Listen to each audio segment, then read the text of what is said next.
Good morning, ladies and gentlemen. My name's Rachel Nabude.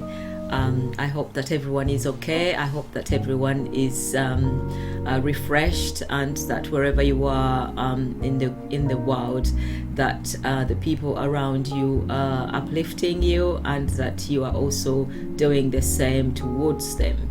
Today, I just want to share a short message based on two verses. One of the verses is from the Luganda Proverbs and is called Ssekibojjera lwazi kyesiga mumwa mugumu. If you like to translate that back to English, the bird pecking on the rock relies on its beak. And the other reference is from the Bible, is from Psalms 125 verse 1.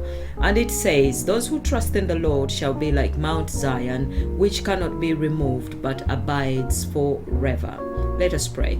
Dear Lord, we thank you for this time you have given us to worship you and to share something of relevance to the people that on this channel and everyone else, Lord, that who stumbles upon this channel. I pray that this word brings encouragement and it nourishes the person who listens to it, and that they'll be able to share it with others. We thank you. Amen. A bird's beak is its weapon for protection, a hunting tool, a feeding apparatus, as well as a midwifery tool. But before attempting to eat off a rock, a bird will spend time sharpening its beak on wood to equip itself for a life in the jungle. The sharper its beak, the better its chance of survival. When they have mastered their skill, it is rare to find a bird moving grains from a rock onto a softer surface to feed, let alone taking it back to its nest. It eats direct from the source. And why? A softer surface will make it harder to peck grains without the bird's beak penetrating the surface and its material getting in its beak. For this reason, most hunting birds take their prey on rock where they can enjoy a meal unseasoned with soil and grass. The rock being hard guarantees that the bird can skillfully peck its food in a single effort without damaging the rock, its beak, and its food. Don't forget that eating on the rock is a high-risky environment. It exposes the bird to predators and other hungry birds. Hunting animals and reptiles bask on rocks too. The feeding bird must therefore be swift in its action. Before attempting to take on a challenge in an environment that is both hostile and volatile, ensure you have the right tools and skills for the mission at hand. Of course, the lesser challenge might be attractive because of the low risks involved. It might even have the capacity to substitute your high-risk goals. If the task is hard, do not downgrade for a lesser offering, especially if your life depends on it. Go back and sharpen your tools and come back tougher than the challenge. Beware that life is a warfare and it is a jungle. It is a matter of eat or be eaten trying.